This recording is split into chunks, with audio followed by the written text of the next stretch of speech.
Hey guys, in this video I'll show you how to create link triggers in ConvertKit.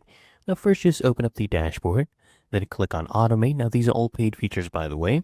We need to click on Rules to create these link triggers. And all you need to do is click here on a new rule, okay?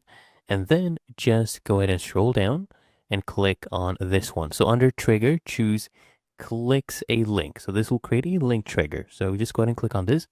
And now you can name this anything you want. Okay, let's go ahead and name this answer ASAP. Okay, there we go. And then we need a destination URL. So basically you just paste in your URL.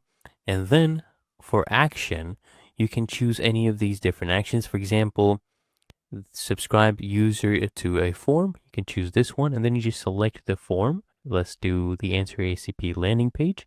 That's literally all you have to do. And then just make sure you save this and you've basically created a link trigger in ConvertKit.